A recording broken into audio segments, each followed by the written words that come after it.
everybody, and welcome to Atheist Sunday School, your one-stop shop for everything Atheist Sunday and school. And boy, do we have a show for you today. Today we are covering Ezekiel chapters 8 through 11 with Landon Noll. Good morning, good afternoon, or good evening, depending on your time zone and latitude, from your friendly secular astronomer. And hello there, folks. How are you doing? You know what? Doing as well as we could be, I suppose.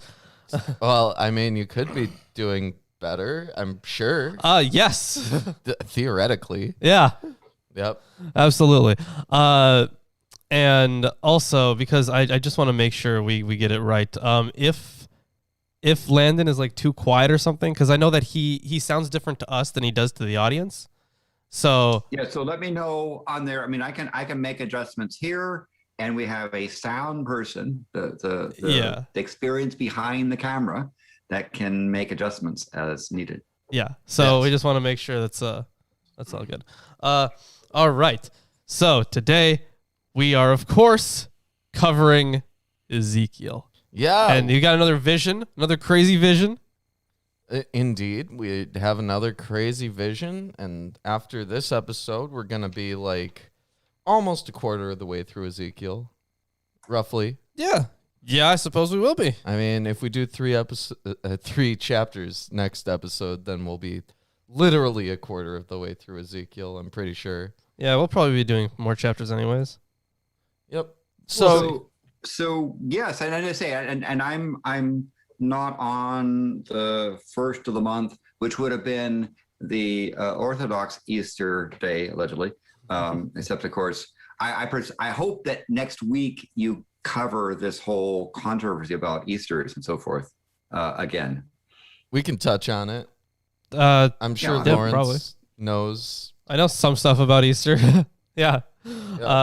It's a day with like a rabbit and eggs. Oh yes, that's the biblical part actually. They tend not to tell you that in churches. I mean, the Orthodox versus the non-Orthodox thing and the schism and so forth. So anyway, but I am in the process of moving up right next to Canada, and so next week my internet will be in a state of flux, right? So, but hopefully we'll be back on the next set.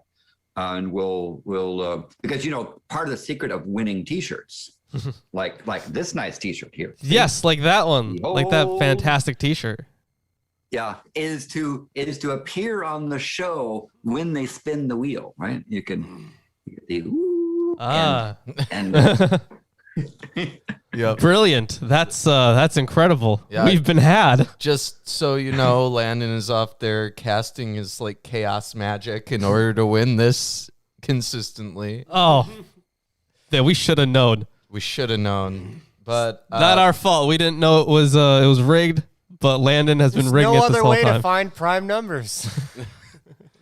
and just also, have you actually totaled the sum of the give it to me if you haven't. If not, Hold you on. can give it to the intelligence behind the camera Please. who's capable of summing. I could. Yeah, I can give this to you. Yes. Thank despite me consistently telling Lawrence every To week just to add it total it up. Yeah, it's not even that hard. It's just from the bottom here, the big number, and then here's a bunch of smaller numbers right under it that you have to add to it. Okay. I don't know about that. Okay, so today we're going over Ezekiel. I have the King James Version of the Bible. I have the English Standard Version of the Bible, this one right here. And Landon?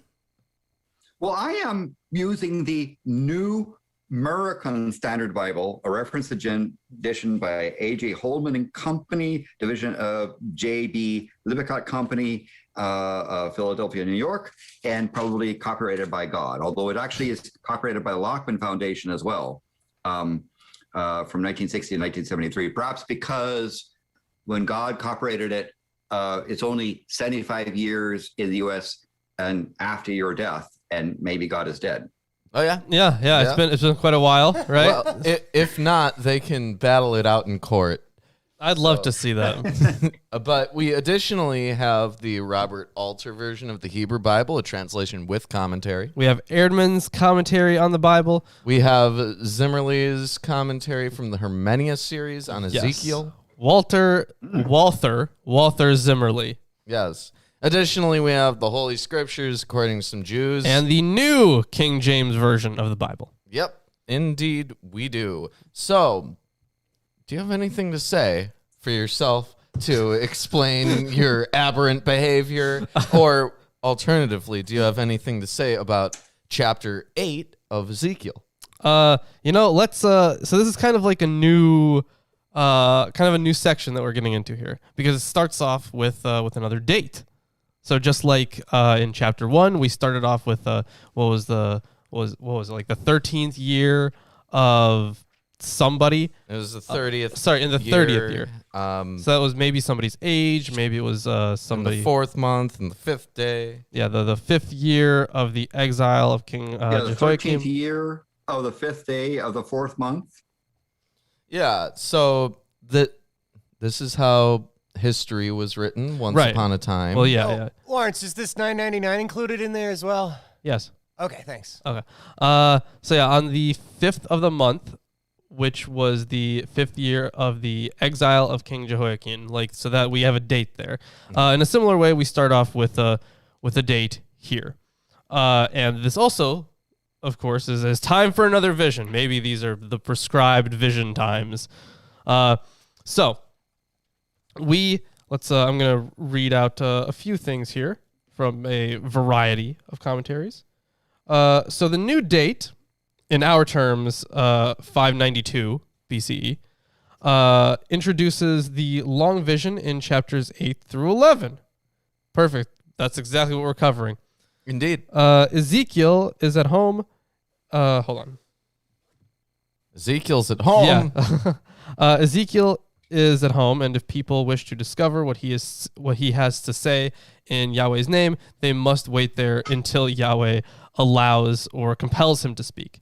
Chapters 8 through 11 again focus on the fact and the nature of coming judgment, but initially they speak of its reasons. From time to time, Ezekiel faces Jerusalem to address it, or addresses Jerusalem as if he were there, or beholds a visionary Jerusalem. And of course, that becomes a common theme among apocalyptic writings and eschatological writings in general. Thank you, Chris. We're at $524.62. Yeah, we are getting there. We are getting there. 524 62. and 62 cents. Yes. Yeah, so That's what I got. we're a little over.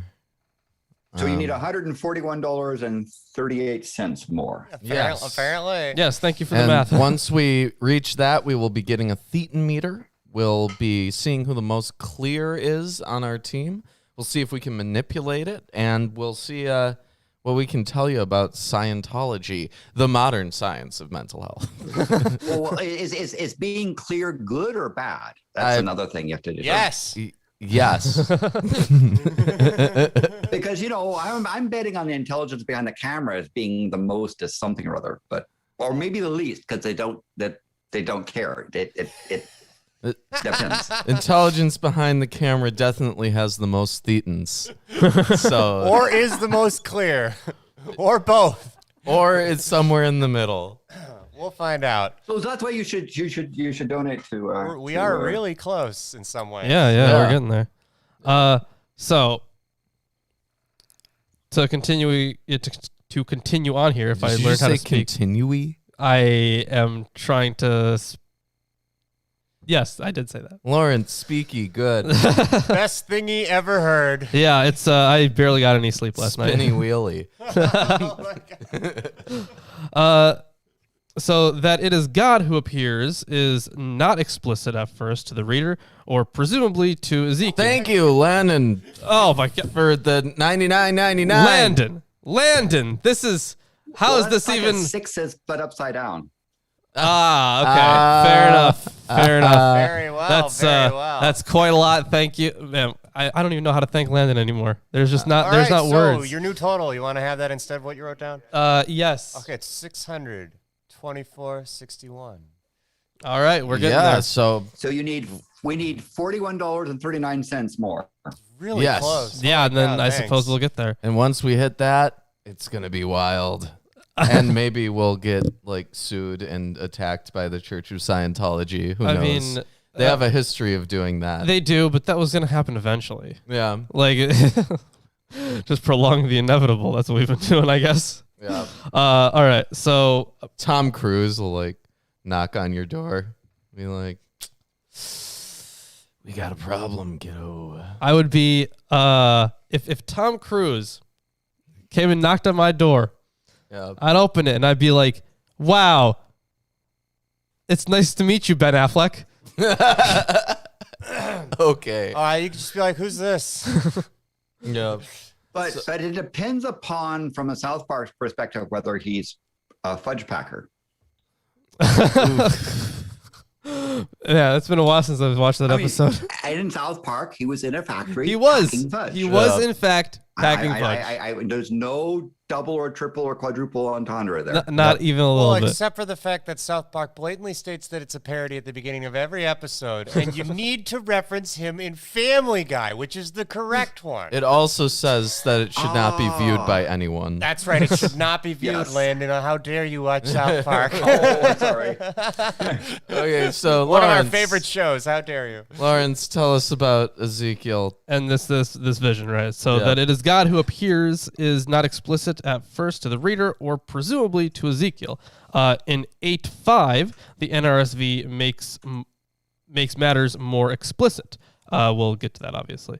What he sees is a fiery figure, no doubt human-like, as heavenly beings who appear on earth are regularly human-like. In verse 2, this is explicit in the Greek text, but not in the Hebrew.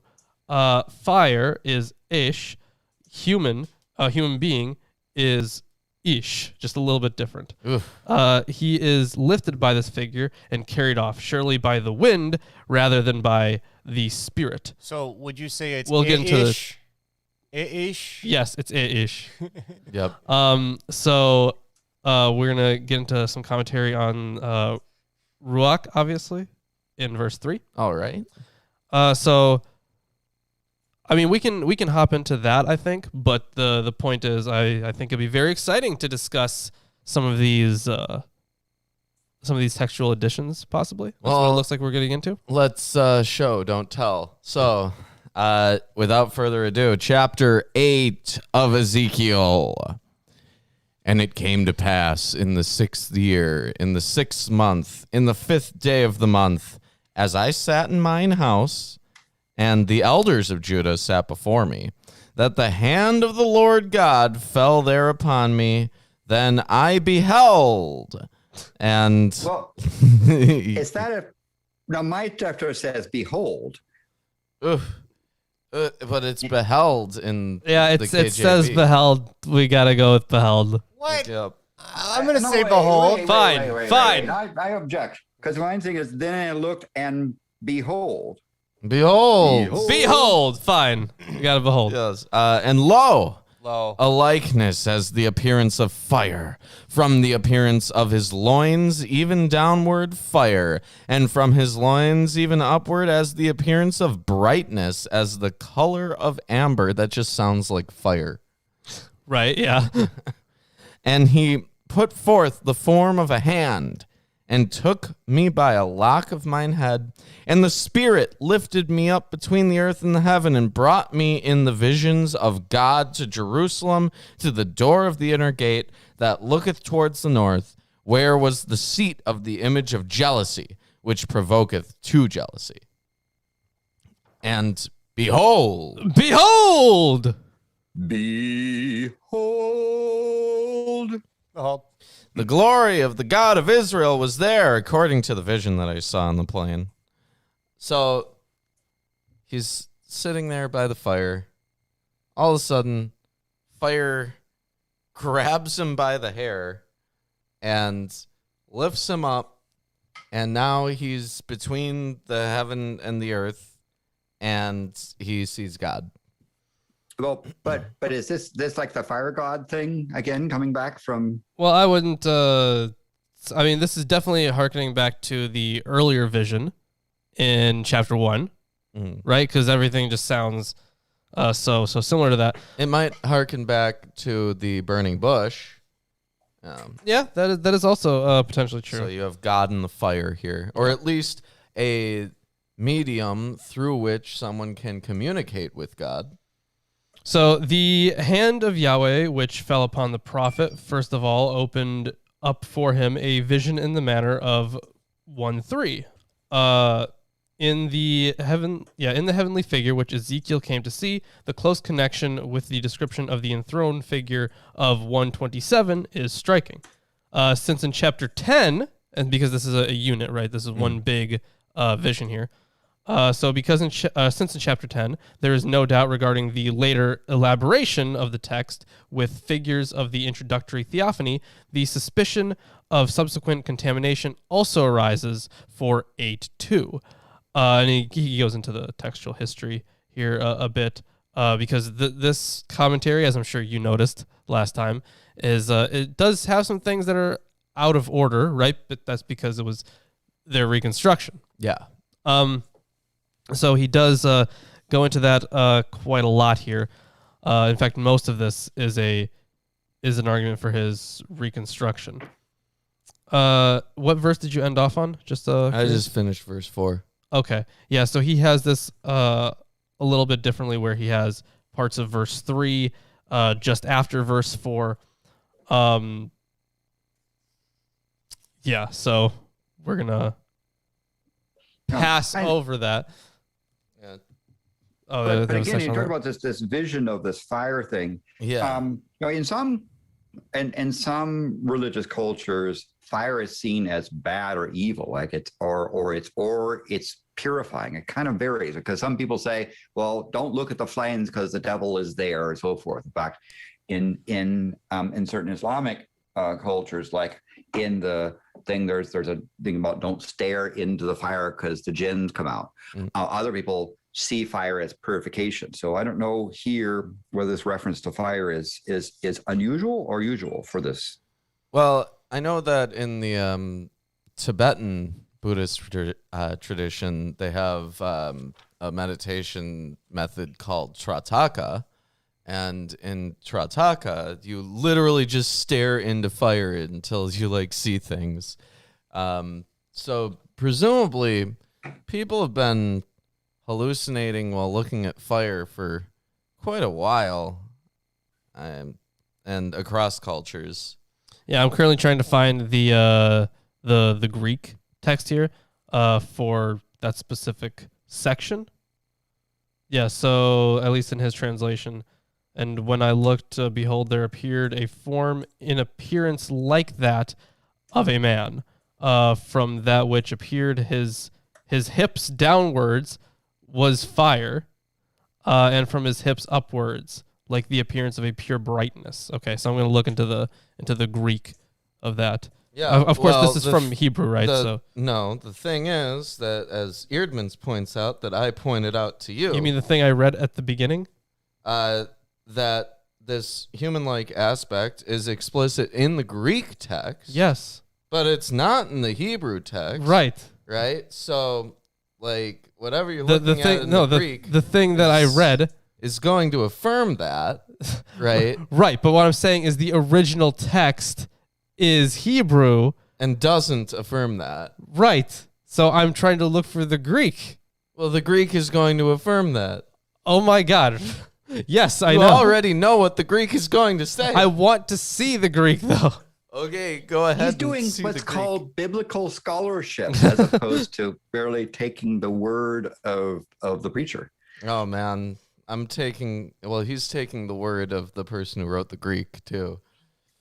Yeah. Don't have that I suppose. He's studying Greek. That's part of his thing. So that it is. Yeah, I suppose. I'm still looking for it, so you can right. we can continue. Okay. Then said he unto me, Son of man, lift up thine eyes now the way toward the north. So I lifted up mine eyes the way toward the north. And behold. Behold! Behold. Hold. Northward at the gate of the altar, this image of jealousy in the entry. This is it's very Enoch-esque. Yeah, it is. Yeah, he gets pulled up towards heaven and then gets shown the directions of the earth. Right? Wonder if we'll have a river of fire. That'd be fun. Yep. He said furthermore unto me, Son of man, seest thou what they do? Even the great abominations that the house of Israel committeth here, that I should go far off from my sanctuary? But turn thee yet again, and thou shalt see greater abominations. Hey guys, check out this is a greater abomination. We should pause here to thank Jason for beholding the 666. Yes. Yes, thank you, Jason. We have now reached our goal of $666. And as soon as we finish the show, I guess, Lawrence I'll order is gonna go meter. Order a thetan meter. And we'll schedule a thing for middle day Thursday. Are you guys available? I mean, well, whenever it comes in, we have to wait for that one first. You're right. Things can be slow. So, also, Jason, thank you. He got us another commentary off of our wish list. Oh, so thank you, Jason. Excellent. Very much appreciated. Jason. Wonderful. Incredible. Wonderful and excellent. Yeah, it's on Obadiah and Jonah. So once we get to those prophets. Cool. So there's all these abominations all over the entire earth. You might as well flood it. Start over. Or burn it, or pestilence it, or sort of things. Yeah. Or maybe have the Babylonians come in and mess it up. Yeah. That's another good way to go about it. Really, it seems like his whole shtick is just killing a lot of people in a short period of time. Well, hey, I mean, you know what? But no. I was always told in Sunday school that God is love. Oh, but he clearly isn't. And none of us want to be loved. This is how he shows it. He shows his love through murder. Of detestable people. Child, or you can use the evangelical excuse to say, well, that's Old Testament, and those people got it wrong, and the New Testament is all the good stuff. Yeah, that's a classic one. Because there's no continuity between the two. I gotta say, hold on. I would say that there is some continuity. That's right. Not in the character of God, but there is, in fact, continuity in themes. You see, we will come across so many things that we've already read in the New Testament. Much like the character, God is only capable of advancing his character development in mysterious ways. Yep. And he brought me to the door of the court, and when I looked, behold! Behold!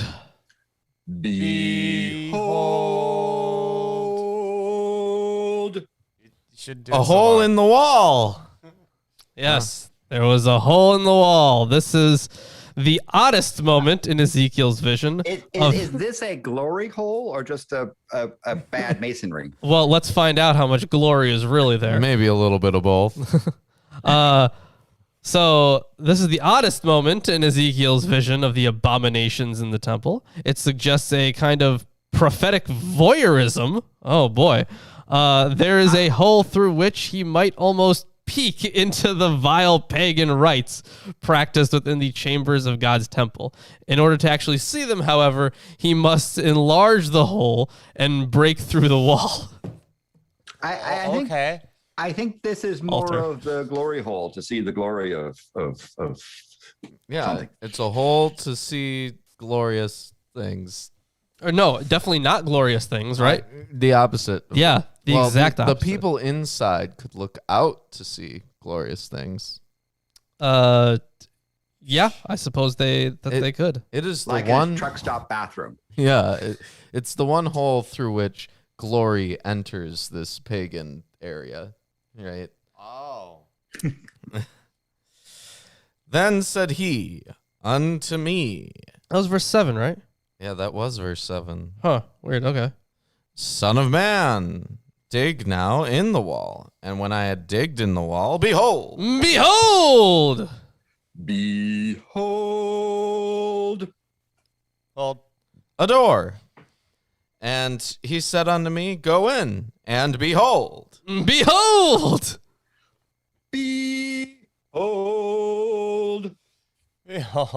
The wicked abominations that they do here. So I went in and saw, and behold. Behold! Jeez, man. Oh. Behold. Every form of creeping things, and abominable beasts, and all the idols of the house of Israel, portrayed upon the wall round about. And there stood before them 70 men of the ancients of the house of Israel, and in the midst of them stood Jazaniah, the son of Shaphan, with every man his censer in his hand, and a thick cloud of incense went up. So before we continue on here, let's talk about a good amount of stuff here, like the 70 elders, right? Mm-hmm. And Jazaniah. Yeah, right. Plenty of stuff here. So it is scarcely accidental that in this outer area, the lay representatives of the people were to be found. 70 of the elders of the house of Israel. It appears probable from Exodus 24, 1 and 9, where 70 of the elders of Israel were summoned as the distinguished men of the people to see God and to eat the covenant meal before him on the mountain of God, and from Numbers 11:16, where 70 elders share something of the spirit of Moses, that there was an institution. What? Nothing. I'm just. This guy's like, what were they doing? And I'm like, yeah, we were doing 20 beholds in a row. All right. Anyways, that there was an institution sanctified by ancient tradition of 70 elders as the representatives of Israel. What Ezekiel sees, therefore, is not a chance group, but the representatives of Israel as they had once stood before Yahweh at the making of the covenant. What Ezekiel sees them doing is all the more unheard of. The walls of the court are covered around with relief work. And he has a textual note for that, but still relief work. The closer definition of this, he defines it a little bit differently, but I can't read the Hebrew. But apparently that one's not very clear either.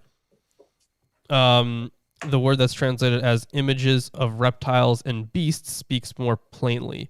This expression, which occurs 8 times in Leviticus 11 and again in Leviticus 7:21 and Isaiah 66:17, contains a ritual qualification. Let's see. I mean, so the 70 elders. I guess it makes sense then that these are this is a representative group for Israel itself. Right. So if you want to imagine it in a modern context, just think. You're sitting in your house, looking at your fireplace, when all of a sudden the fire forms a human hand and grabs you by the hair, pulls you into the air. It's like, look north. Now look in other directions. Now look through this glory hole. Now dig the glory hole open and see more. And then you go inside and you see all of the congressmen in the house. Oh, right. Man. And they're all in black robes holding censers with incense filling the place with, you got idols everywhere and they're all like, mea culpa, and, the whole like Bohemian Grove type thing. Like, this is what Ezekiel's seeing, basically. And then the mention there to Jezaniah. So the mention of Jezaniah, which has been added subsequently to the text, is not clearly explicable. Behind his father's name, we may readily conjecture the chancellor of Josiah's time, well known from 2 Kings 22. That Jezaniah does not appear in the book of Jeremiah, which mentions 3 sons of Shaphan by name, is no compelling argument against such a view. It is certainly noticeable then how far this son had departed from the conduct of Shaphan's family, which remained faithful to Josiah's reforms, and to Jeremiah. So it seems like this one could have been the outcast of the family. Well, he's definitely like the ritual leader in this pagan thing. Yeah. So let's see what it's all about. Then he said unto me, Son of man, hast thou seen what the ancients of the house of Israel do in the dark? Every man in the chambers of his imagery, for they say, The Lord seeth us not, the Lord hath forsaken the earth. He said also unto me, Turn ye yet again, and thou shalt see greater abominations that they do. So then he brought me to the door of the gate of the Lord's house, which was towards the north, and behold. Behold! Behold. There you go. What a brilliant behold from Landon. Yes. Oh, There sat woman weeping for Tammuz. Yes. So this third occasion of sin seen by the prophet is described very briefly and brings him to the temple area proper at the north gate of the court, which the prophet first enters at the beginning of the fourth scene, verse 16. He sees women sitting on the ground weeping for Tammuz. The Sumerian Babylonian vegetation deity, Dumuzi, meaning proper child or proper son, Akkadian Duzu, I suppose, is only mentioned by name in the Old Testament here. Explanations about the name and the early history of the god have recently been set in motion again. According to Falkenstein, what a cool-ass name, the worship of Dumuzi at the beginning pointed to the figure of the earthly lover of Inanna, who handed him over to the underworld, and is not to be identified with the goddess Dumuzi Abzu, the lady of Kinunira, yeah. It was at first limited to Uruk, Kulaba, and Betibara, and those are cities. His title, the Shepherd, must have first have been accepted simply as a human royal epithet. The relatively late subsequent penetration of his worship throughout the southern Babylonian region was the consequence of an enlargement of his characteristics into the image of a vegetation deity, particularly of the god of the dying summer vegetation. Hence, the fourth month, June, July kind of area, gained the name Tammuz. As a dying youth, he was lamented by his worshippers. The texts of such laments, which were sung in the dramatic ritual exactly like ordinary laments for the dead, especially by women, are still preserved for us. It is very doubtful, however, whether in Ezekiel 8:14 we should go further and see in the phrase the official name of the living Astartes to whom the women served, I'm guessing? Served as opposite numbers as the bearers as the role of fertility. So Eerdmans just comments that this would be a god of the underworld.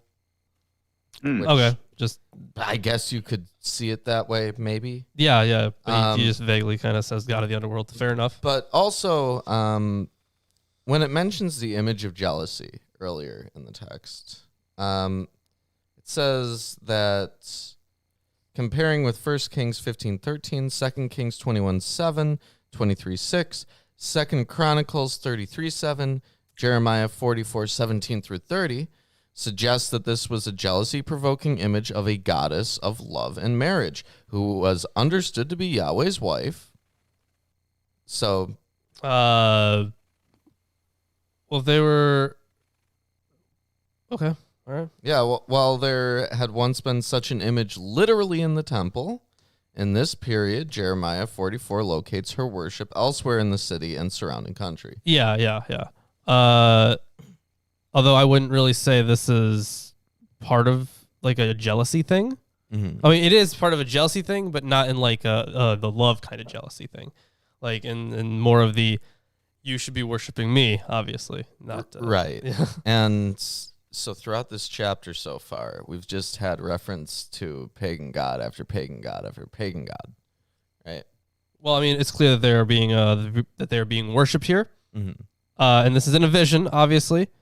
Not good. Bad people. Bad.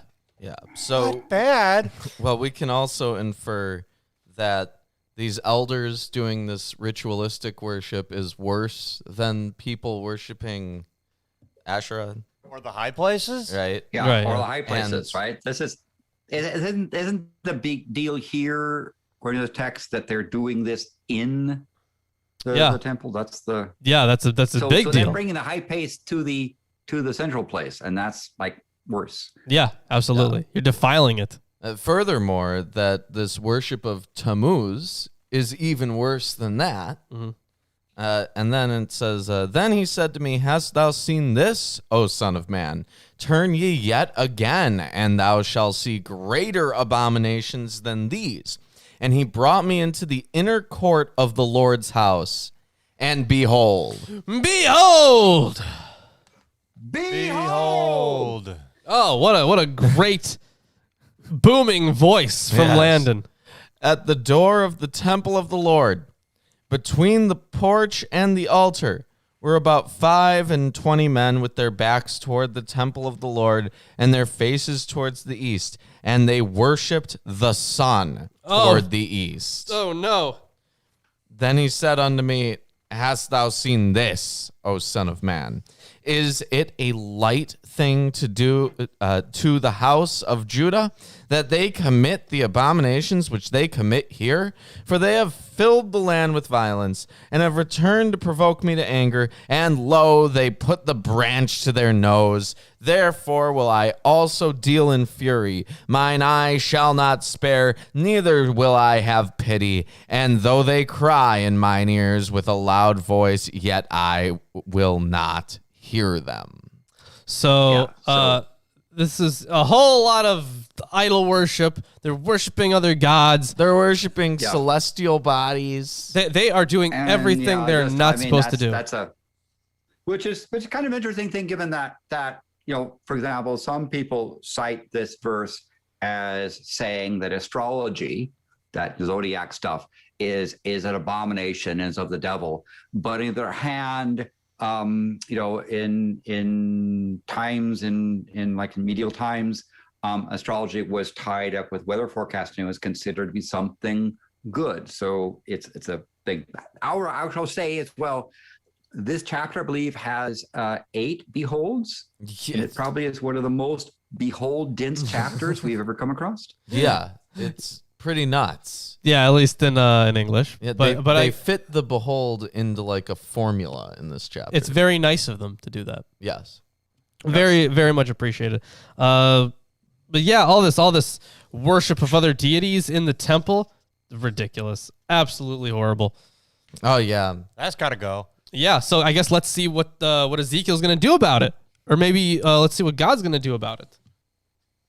Yep. Yeah, so I'm going to hand off these commentaries. If you guys are enjoying the stream so far, make sure you drop a like, subscribe, all that good stuff. If for any reason you are not subscribed, well, that is a problem, because you should absolutely be subscribed to this channel. We have lots of great stuff coming up, working on a Passover video. Yeah, and of course we just reached that 666 donation goal, so Yeah, we're exactly. going to be working on our Scientology video. Yeah, that's going to be fun. We're also going to have to pick a new thing for the next drive. Yeah, well, now, but we have some ideas, and we'll probably put it to a vote. Yeah, and yeah. we'll eventually do some alchemy. Well, we'll try something that won't kill us with alchemy related stuff.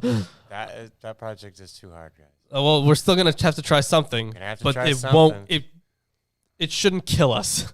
Hopefully. All right. So how about we hop into this next chapter here, chapter 9. How about we do that? All right. Fantastic. Then he cried in my ears with a loud voice, saying, "Bring near the executioners of the city, each with his destroying weapon in his hand. And behold! Behold! 6 men came from the upper gate." So these executioners, the Hebrew term suggests officials or appointed ones. Greenberg notes that this same root is also associated with punishment or retribution, so he renders it more grimly as executioners. So 6 men came from the direction of the upper gate, which faces north, each with his weapon for slaughter in his hand. This would be the north gate. Yeah. The same gate that he has Ezekiel look through immediately. Right? Yeah, that's the one with the crying women. Or no, or was it the one where the sun worship outside? No, that was the one which had the glory hole. I forget which one it was. No, it was the one which had the. I mean, I can continue reading while you look for that. Yeah. So, yeah, from the north gate there. So each with his weapon for slaughter in his hand, and with them. Yeah, this had the glory hole. Okay, and with them was a man clothed in linen, with a writing case at his waist, and they went in and stood beside the bronze altar. So this seems like an important person. He can write. He can write, I assume, because he has a writing case. Scribe. Yeah. Scribe capabilities. Yes. He's a scribe going to an altar. Hey, it's that guy with the briefcase that everybody talks about. Yeah, it's. Oh my God, is he a man in black? It is specifically for scribing, but also this bronze altar, besides which they stood. We must see the altar put there on the northern side by Ahaz, according to 2 Kings 16:14f.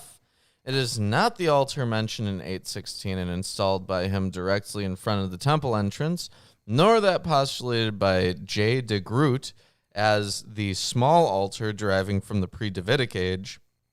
These figures stand on the left, oriented from the east, i.e. harmful side of the temple. Now, the glory of the God of Israel had gone up from the cherub on which it rested to the threshold of the house. So earlier in this chapter, or even in the last chapter, in this vision, I should say, we didn't really get a good description of how it was laid out. It was just a fiery figure, right? Pretty much. Mm-hmm. But it's, it makes sense that it's supposed to go along with the figure in the earlier chapters of the book. So, yeah, so he's going up. He'd gone up from the cherub on which it rested to the threshold of the house. Once again, and this just adds to, I mean, it's not really my hypothesis, but this just adds to the hypothesis that there was a statue of Yahweh in the temple, and that statue is the Ark of the Covenant. And because the description of the Ark, I think that, in the earlier chapters of this book, chapter 1, chapter 2, whatever, whenever we're getting described this thing, I think it describes the Ark like a celestial Ark of the Covenant. And then this would just make more sense. So he's resting on these cherubs. Yeah. And he called to the man clothed in linen, who had the writing case at his waist. By the way, if anyone wants to see a longer argument for that, one that's actually in depth, you can read Thomas Romer's The Invention of God. So he goes up to this man, and the Lord said to him, "Pass through the city, through Jerusalem, and put a mark on the foreheads of the men who sigh and groan over all the abominations that are committed in it." So, this guy in linen, this makes a total of 7. The sanctified number. He wears linen like the priests. In Daniel, by extension, angels will be dressed in linen. Also, we're about to get into a scene of killing and marking, right? And Eerdman's comments. I want to take note of the marking. because maybe this is something that's referenced in Revelation when you're talking about like the marks on their hands and their heads. You just finished verse 4? That was in fact verse 4. Yes. So I'm going to note a couple of things. First, the scene of killing and marking forms a horrifying parody of the Passover story. Another device, perhaps designed to shake people out of complacency. In Exodus 12, Yahweh, by means of an agent of destruction, passed through Egypt, killing men, women, and children. Here, Yahweh passes through Jerusalem, doing the same by means of 6 agents of destruction, like a special army unit of trained killers. The nature of the siege and war is to make women and children pay the price as much as men. The destroyers might be thought of as a projection of the negative energy of the deity, the anger, grief, and frustration generated by unreciprocated love, according to Blenkinsop. Basically, their enemy is God. As Deuteronomy 7 warned, if the community behaves like those who were displaced in its favor, it will be treated like them. Far from the temple place being a place of safety or refuge, killing will begin there. See also 1 Peter 4:17. It was the point of central loathing at which chapter 8 ended, but also the point which saw the city's violence as the cause of its violent end. The movement of verse 3a is the beginning of a frightening withdrawal, which takes place throughout chapters 8 through 11. Also, they've got these people here. The existence of a pious remnant is surprising after the total assertions of sin in Ezekiel 8. Its mention appears once again to show earlier elements of tradition which go back behind Ezekiel to the Elijah narratives. Wait, Ezekiel 8 with the surviving portion? Is that what you just said? They referenced First of all, Yahweh gives an order to the priestly figure clothed in linen, commanding him to mark a remnant which is to be preserved. Remnant. Okay. Right? Just like in the Exodus story where they marked above their houses, right? I think they also marked themselves. Yeah, also it was earlier in this book where they had I think it was in this book where they had marked a section of the people. Well, they didn't mark them, but they said that there was going to be a section of the people that were going to be okay. So, thus, in the context of a great announcement of judgment, 1 Kings 19:15 through 17, Yahweh spoke to Elijah of the 7,000 who had not bowed the knee to Baal, and whose mouth had not kissed him, and who should therefore be spared. Ezekiel 9, in clear reference back to Ezekiel 8, speaks of those who sigh and groan all over the abominations which are committed in Jerusalem. What are the groups who regard every abomination as such without being able to change them? A glance at 44:15 raises the question whether they were groups of the Zadokite priesthood, who must have seen the abominations but were strongly lacking in influence. Or does Ezekiel think of prophetic groups such as the group around Jeremiah? Or is it, as with Elijah, a small secret group unknown to the prophet himself but mentioned to him by Yahweh so that the prophet had to believe that this group existed? I would say that it's also totally possible that because of how syncretic the religion would have been at this time, there wouldn't really have been like these really stringent like beliefs about worshiping other deities. So yeah, I would say that maybe that's something that Ezekiel is mad about.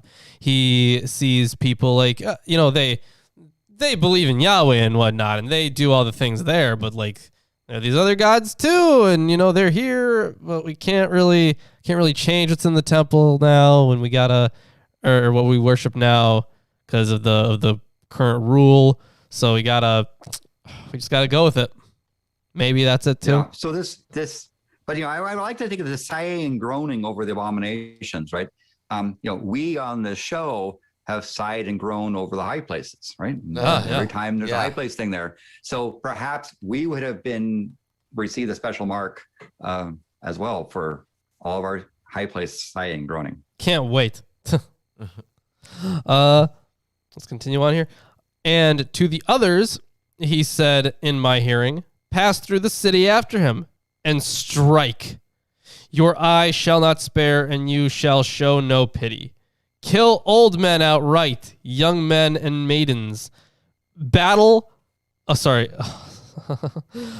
Sorry, it does not say battle. I read it as battle, and I thought this was going to be an amazing verse, but it was less amazing. It just says, so young men and maidens, little children and women, but touch no one on whom is the mark, and begin at my sanctuary. I thought it would have said, I thought I was going to say battle little children. I'm like, oh, this sounds awesome. No, this... but this is part of this Sir Loving God thing, right? Yeah, this is God directly ordering genocide. Yes, but no one with the mark on them. Yep. But it would be rationalized saying, well, this God is love, but spare not the rod that spoil the child, right? It's one of those things where you pick your verse to justify your behavior. Yeah, well, I guess if you want to justify the behavior of killing old people and pretty much everybody, young men and little girls, babies, everybody, and women. It's everybody who isn't sad about worshiping all these other deities. Yeah. Hashtag blame the Bible. Babies. Let's see where we're at here. Because obviously babies aren't properly sighing and groaning over the abominations. Yeah. Right?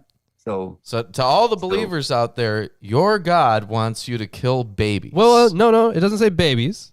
It does say little children, but it says little ones. But that could be argued. Little children who aren't sighing and groaning, right? You gotta sigh and groan. Although you can't just say, oh, you gotta say, oh. So, but here's a question: Would a baby be in the temple? Maybe. I think it would have to include babies because of the context here. Maybe Alter translates this as elder, young man, and virgin, little ones, and women. So, if you already include young men and virgins, which would be young women, yeah, right? Then you would implicitly, if you're covering different categories, the little ones would be babies. Yeah, right? And it's not just in they may not have been in a temple, but this is reference to people outside the temple who, if they were righteous, would be both sighing and groaning over the abominations. That's the right? And so because it's one of those things, and this goes in defiance of this sort of like the notion of having this little special category for those that died early. And went to the special place for people who were died before baptism. It's basically saying if those small kids weren't sighing and groaning over the abominations, then they didn't have the mark and they got killed without mercy as well. Yeah.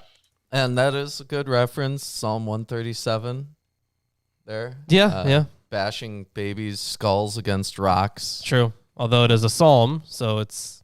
Well, in any case, this it's one indicative of Judeo-Christian morality. It's indicative of this God. All right, let's continue on here. What was the last thing he said? And begin at my sanctuary, yeah. So they began with the elders who were before the house. Then he said to them, defile the house and fill the courts with the slain. That's what the glory hole's for, defiling the house. Go out. So they went out and struck in the city. And while they were striking, and I was left alone, I fell upon my face and cried, "Oh, Lord God, will you destroy all the remnant of Israel in the outpouring of your wrath on Jerusalem?" See, even Ezekiel gets it. He's like, maybe you're going a little too far here. Yeah, this is intense, man. Yeah. Then he said to me, "The guilt of the house of Israel and Judah is exceedingly great. the land is full of blood, and the city full of injustice. For they say, the Lord has forsaken the land, and the Lord does not see. As for me, my eye will not spare, nor will I have pity. I will bring their deeds upon their heads. So his response to Ezekiel going, maybe this is a little too far, is they worried I was going too far, essentially. Yeah. Because if a lot of this blood, right, if you're considering the theology here of the Israelites doing something bad and God sending the Babylonians to do it, then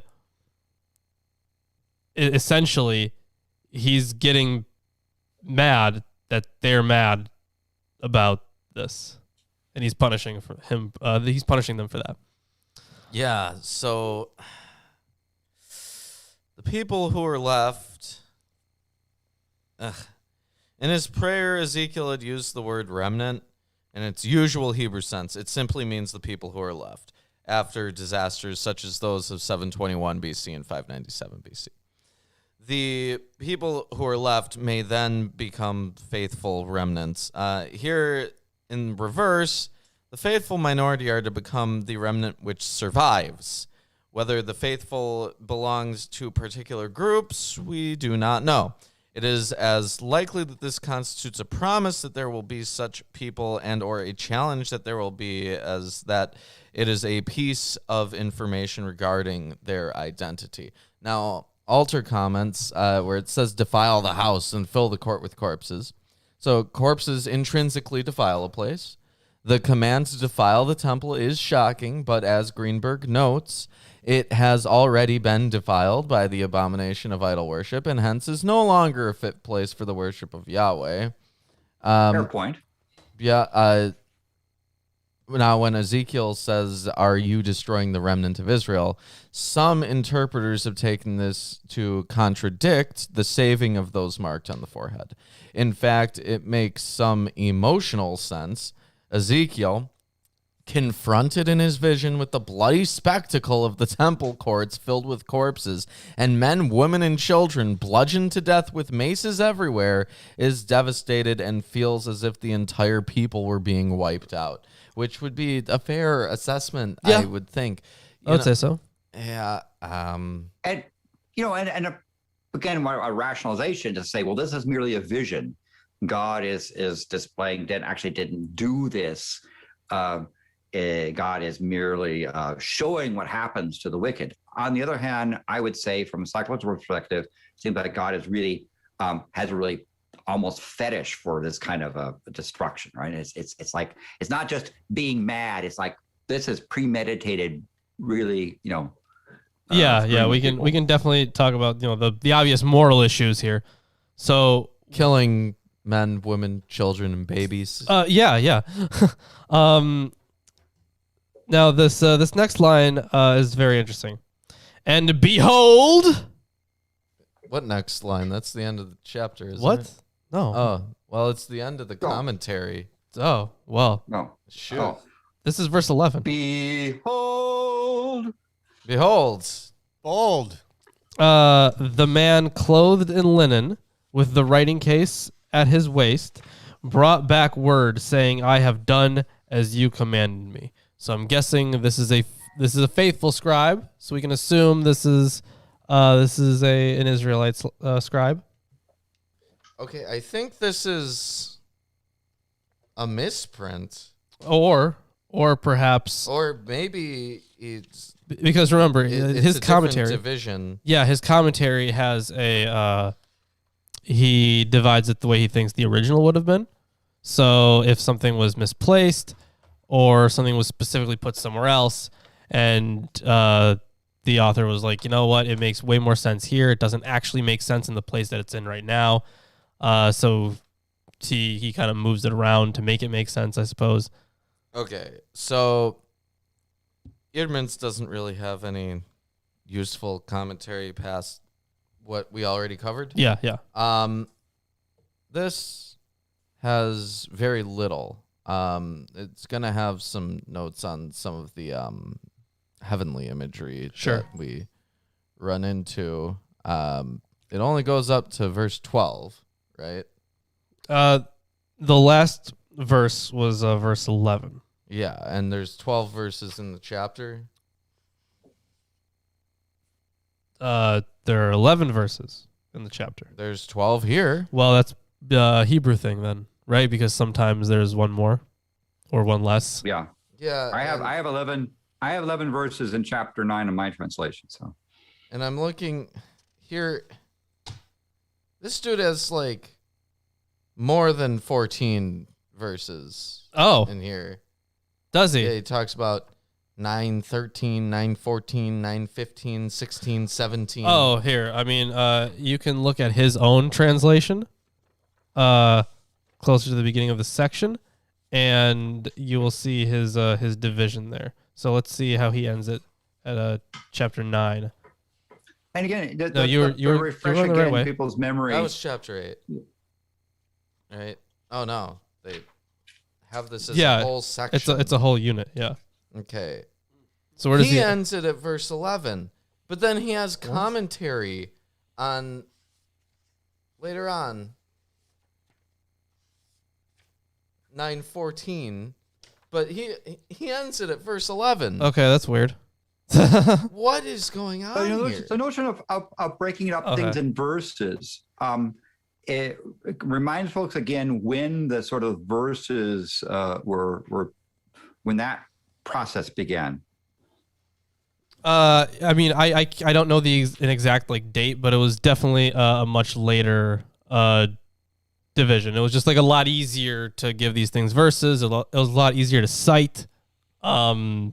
But when would I mean, is that a thing that is medieval? Definitely medieval. Before the New Testament, where the verses were started, or is that a later thing, a Christian? After. It was definitely after. Definitely medieval. I know that much.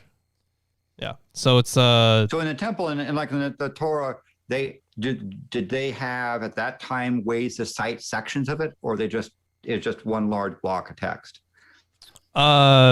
They used to just quote it directly, or kind of just throw hints at the part that they're talking about. There's a musical element. Well, it depends on the writing, so usually, like, if you're Paul or someone like that, then if you want to cite something, you cite like, for this person, or thus it is written, this person said this thing. Yeah, that's the textual thing, but is it not written, that sort of stuff? Yeah, But in the actual Jewish tradition, there's a musical element, which is why in rabbinical schools they have people who specialize in becoming cantors to learn divine music. And there's like literally specified ways to chant different sections of the Bible, or different sections of the Torah, at least. And, one would figure that there's different like movements within the music. I haven't listened to all of it, but one might think that some aspect of that contributes in some way, because there is a whole like oral history aspect to it that didn't get written down in the book itself. So that could be part of it. I mean, if I were breaking it down into chapters, and there were not chapters, but there were specified ways to chant different sections, I would probably use that as a guide in breaking down chapters,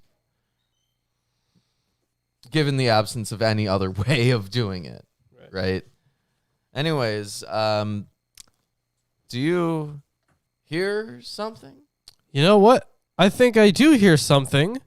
And there's something that maybe I can behold. Maybe, I don't know. Oh. Behold, I am your Lord and Savior, Jesus Christ. And I want to let all you heathens and sinners know that I support this wonderful episode of Atheist Sunday School. Lawrence and Reuben try their very best to bring you the true glory of the Bible, and they need your help. They have provided links to their Patreon page and other social media just for you. Once again, my name is Jesus Christ, and this is Milwaukee Atheists. The Lord is with them. God bless.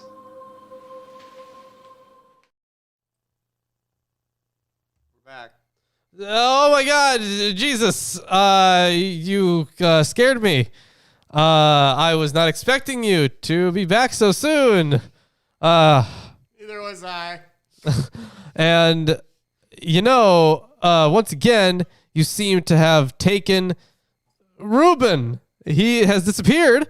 He has ascended once again, and maybe he returns with some enlightenment.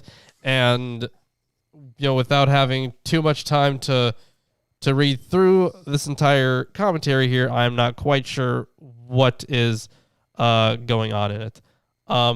Yeah. It looks like there's he mentions some this section that he has it titled as is the editorial work in Ezekiel 8 through 11, assimilating it to the call theophany. That's Ezekiel 1.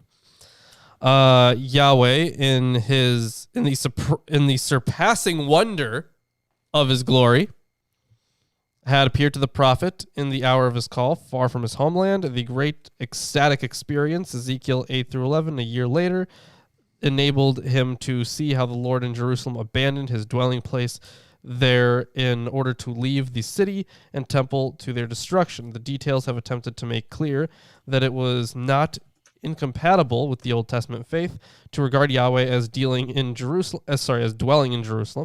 as his own elect earthly sanctuary, and then again to see him freely appearing in power from heaven.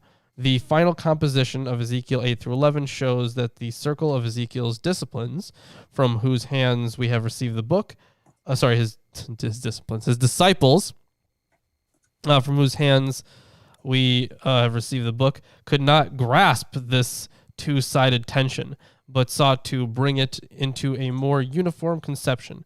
They desired to express in 8 through 11 also a coming of Yahweh from his supernatural dwelling place to Jerusalem, parallel to his coming to the place of exile in 1 through 4. The place of departure in Ezekiel should be assimilated to that of Ezekiel 1. So I would say that so these are the parts that are additions. So I think that the sections on I'm not sure where these sections are coming from either way. They just come out of nowhere. By the way, did you see what happened to me? No, what happened to you? Yeah, this fire broke out in the middle of the studio here, and it oh my grabbed God. me by the hair and pulled me up through the ceiling. Oh my God. Oh man, it was Oh, wild. goodness. I was looking north. Were you doing pulling It was wheelies wild. and that We sort of never thing? used that. Oh yeah, I was doing front flips and back flips all the way up.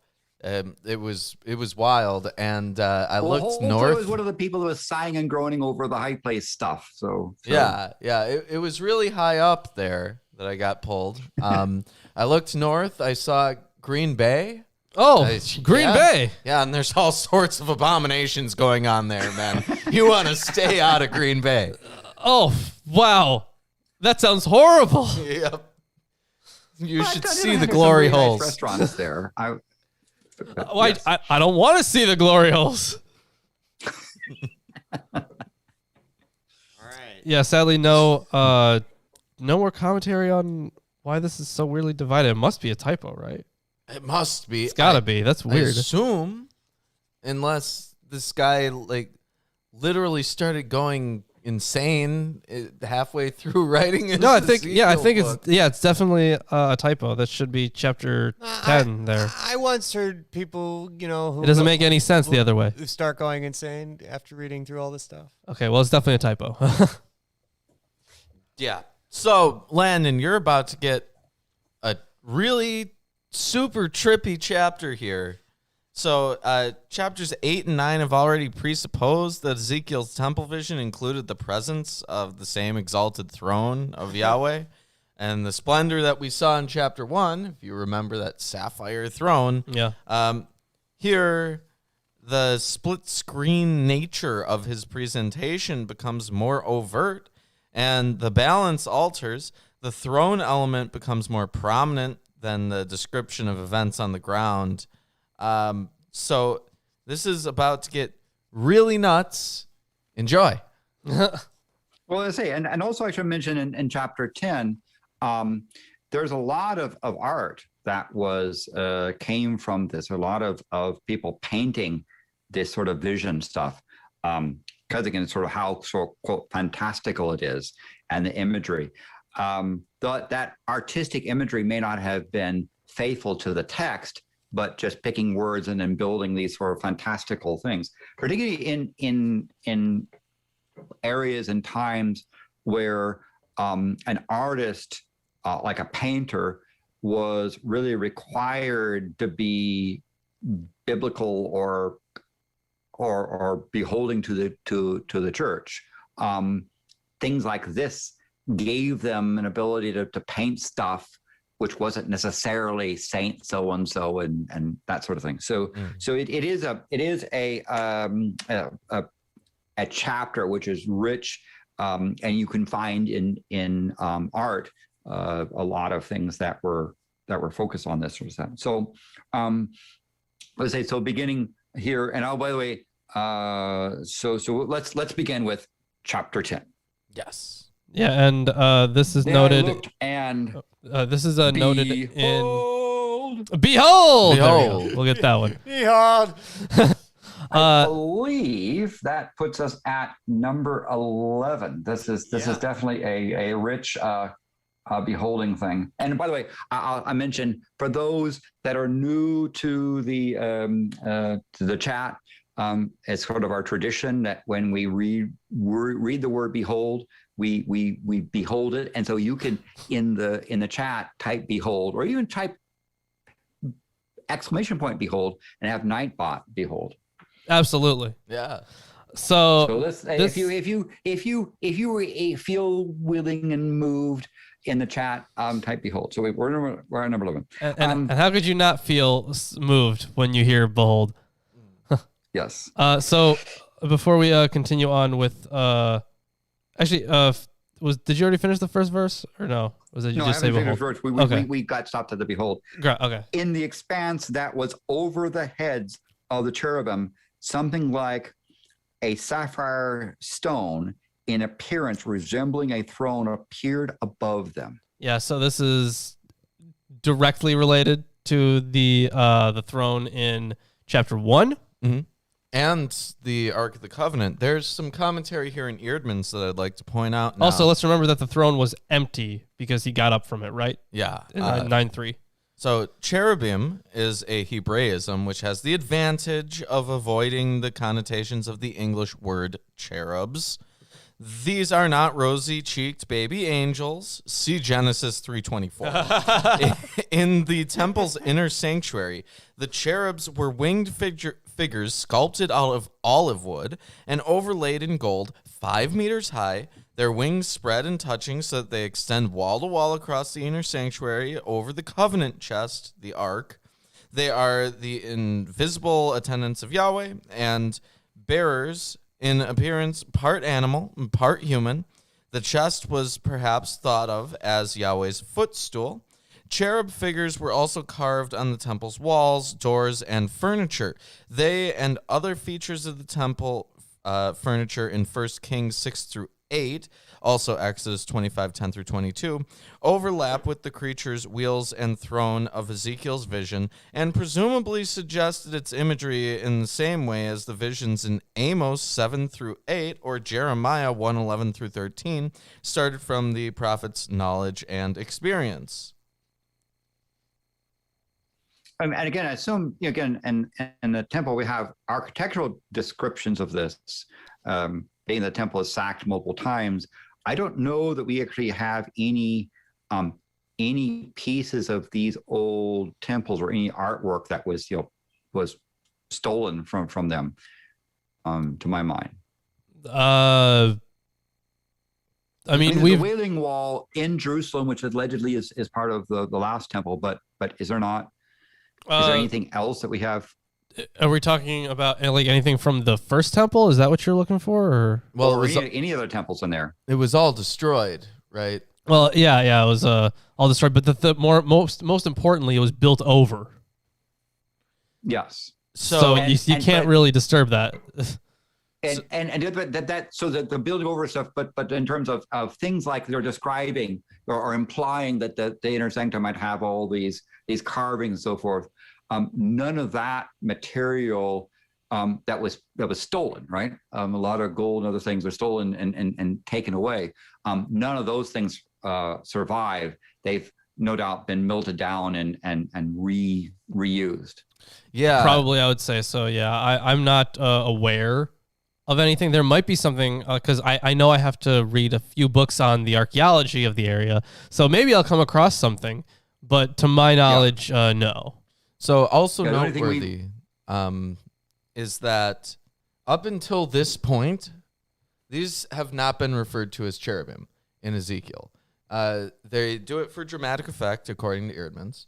But when they appear in chapter 1, they're consistently just referred to as the living creatures or the creatures or whatever.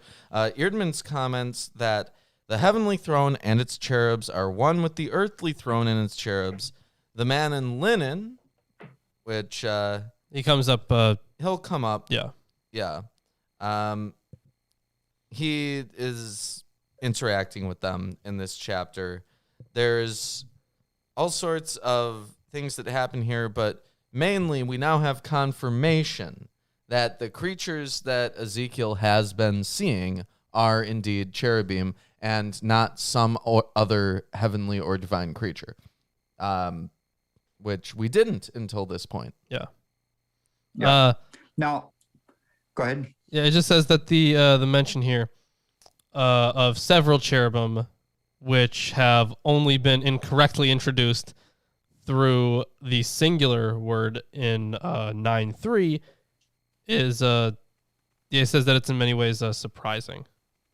Mm-hmm. For whatever reason. I don't really think it's that surprising. Yeah. And I'll mention this sapphire stone in appearance resembling a throne. There's there's references to or parallels on Ezekiel 24, chapter 4, verse 10. And for the throne, actually allusion to that in Revelations chapter 4, verses 2 and 3. Cool. So anyway, I figured to come up again. Verse 2, and he spoke to the man clothed in linen and said, enter between the whirling wheels under the cherubim and fill your hands with coals of fire and between the cherubim and scatter them over the city. So this is entered into my sight. This is a symbol of or the actual implementation of the fiery destruction that's going to engulf Jerusalem. Notes here that the entering, which is commanded the man clothed in linen, verse 2, and he later comes out in verse 7. But they're therefore intended in the original text as an entering and coming out of the temple, because of the word that's used, I suppose. According to 1 Kings 6:23, there stood in the most holy place of Solomon's temple 2 cherub figures, which covered with their wings the ark. Oh, wow, that's incredible. Oh, could never have seen that one coming. Which had been placed in this room. The designation, I don't know, it's some Hebrew word, maybe it means ark, cannot be separated from the Akkadian karibu, which is derived from karabu, to pray or to bless, and which denotes a deity of the second rank who especially speaks to the higher gods for men. What's the source on that? Herbert Hogg. Okay. In Israel, new conceptions must have been connected with the name, unrelated to polytheism. Well, related, but tangentially. The position above the ark makes the cherubim appear in accordance with Egyptian prototypes as creatures protecting the ark. This does not agree with the conception of Yahweh invisibly enthroned over the ark. In the presence of Yahweh, the cherubim have become Yahweh's servants who support his throne. This seems to be stuff we figured out in episode 1 of this reading of this book. Yes. Yeah, that's stuff we already figured out. But thanks for letting us know, commentary. Yeah, and my translation commentary, the cherubim they say is the Greek and the Hebrew is just cherub. Interesting that they make that distinction. Okay, is that why it's surprising then? Okay, that's why they were surprised by the wording of it going from one to the other. Yeah, and so I'm guessing again this translation, the New American Standard, claims that cherubim is the Greek and Hebrew is cherub. Also, this notion of coals of fire. Again, this is a vision stuff which shows up in Isaiah chapter 6 verse 6. Also as reference to Revelation chapter 8 verse 5. Yeah, and these coals would be used for like temple proceedings. So the idea is that it's like a fiery judgment from God, right? Physically. Yeah. All right. So verse 3. Now the cherubim were standing on the right side of the temple when the man entered, and the cloud filled the inner court. And then the glory of the Lord went up from the cherub to the threshold of the temple, and the temple was filled with a cloud, and the court was filled with the brightness of the glory of the Lord. It's like a laser light show. Yeah, and this entire section is part of, at least according to Zimmerly, a later edition. Yeah. And then finding verse 5, finishing that paragraph. Moreover, the sound of the wings of the cherubim was heard as far as the outer court, and like the voice of God Almighty when he speaks. So God Almighty here is El Shaddai. Oh, okay. Yes. Yeah, interesting. It's usually used in a poetic sense. It emphasizes his power, though the etymology of Shaddai is disputed. Yeah. There are lots of competing ideas. If anyone's interested in more of an in-depth discussion of these names, Frank Moore Cross's book Canaanite Myth and Hebrew Epic has a section about it. We should do a video on the names of God. Yeah. That would be a long video, but yes, that would be a good one. Yeah. Very under the names of God. So and I should mention that voice thing. There's also a parallel reference to that later on in Revelations chapter 10 verse 3. So verse 6. And it came about when he commanded the man clothed in linen, saying, "Take fire from between the whirling wheels, from between the cherubim." And he entered and stood beside a wheel. Then the cherub stretched out his hand from between the cherubim to the fire which was between the cherubim, and took some and put it into the hands of one clothed in linen, who took it and went out. So no explanation is offered as to how his hands would not have been scorched. Contrast Isaiah 6:6, where a seraph needs tongs for the fiery coal. Yeah. That's right. He did need tongs. Lower ranked astral forms. Seraphs are of a higher rank than cherubim. Are they? And so finally, finishing that paragraph, it says, and the cherub appeared to have the form of a man's hand under their wings. So that's interesting. Like they're saying, well, how did? Well, they had hands, is what they're saying. Yes. They had wings and hands. Yes. Yeah. Yep. Okay, so verse 9. Then I looked, and behold. I believe that's number 12. Yeah. Yeah. We are there. And so if folks in the chat can can be hold with us, it would please the chat people. It would please Landon. our Baal. Yes, here, yes, of course. our little golden calf. that kind of fell down. Places. He got Yahweh'd. Yeah. Just knocked over. Yes. And excellent there, by the way. I like that B hold. That's a nice way to do it.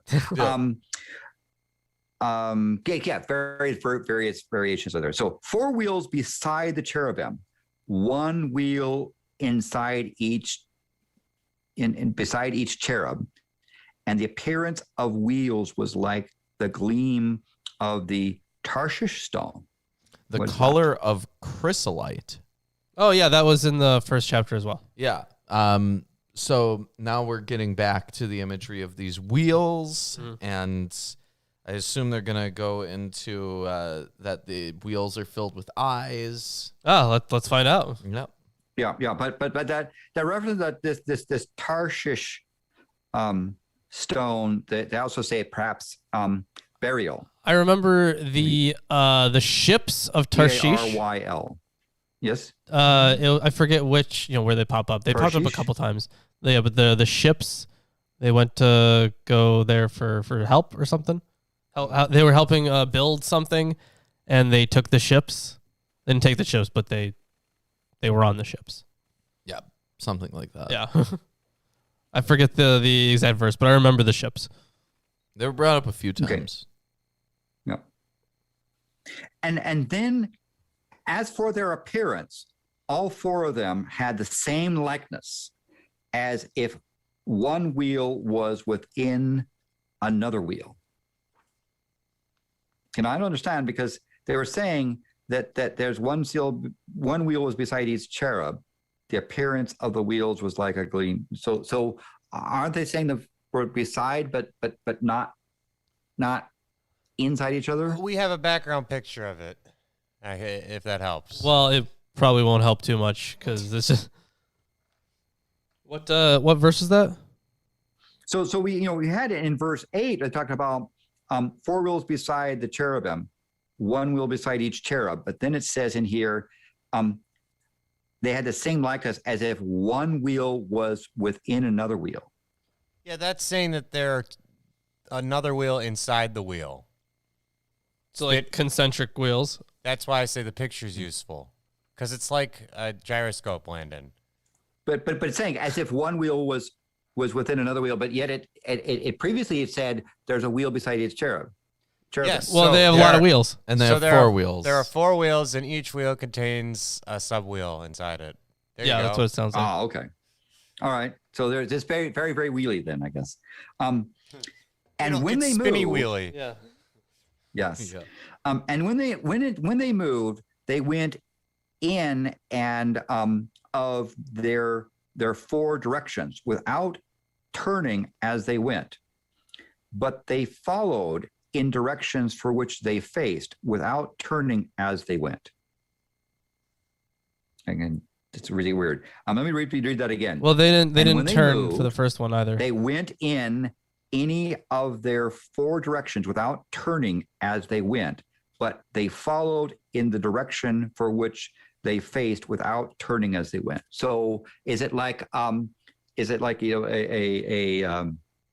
automobile with 4-wheel drive type of thing? Well, you got to keep in mind. Yeah, close to that. Yeah, I would say. You got to keep in mind that they also have 4 faces. Yeah. So they don't need to look. Yeah, because they're fine. Their heads stay in the exact same positions. So we have 4-wheel drive with their little speedy things like those. Some people have those wheels with the rotating hubs inside to make them look cool. Yeah. I pretty much see it like that. You can just go in any direction. It's pretty good skill, pretty good talent. Yeah. So now we have these cherubim and what wheel they do. Yes.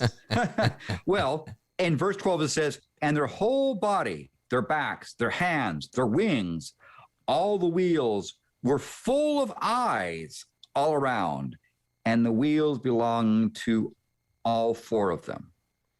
Yep. So now we get these eyes in the wheels. Like yes, we did they can see in 360 degrees, and they are quantumly entangled to the wheels. Yes. So So there were all the wheels were full of eyes all around, the wheels belonging to the four of them. Yeah. And verse 13 it says, and the wheels were called in my hearing the whirling wheels. So Alter translates this as to the wheels, in my hearing they were called wheelwork. He says, the puzzling fact is that both Ophanim, wheels, and Galgal, wheelwork, mean wheel. Oh. The translation follows Greenberg and the New Jewish Publication Society version. We have it right there. Oh, sweet. Using wheelwork for the collective noun Galgal, but that may be no more than a strategy of desperation. Yes. So whether the assertion of identity of this verse 13 there, right? Yeah, the wheels were called in my hearing Galgal. That's what he's using there. Okay, so this was already first introduced by the first editorial hand. Oh, okay, whether or not it was introduced by the first editorial hand cannot be decided with certainty. That's all they have to say there. Whether or not this is how late exactly this was added. So it's like saying, there's wheels and then there's wheels. Or perhaps the wheeliest of wheels, the most perfect wheels. Yeah. The spinniest wheelies.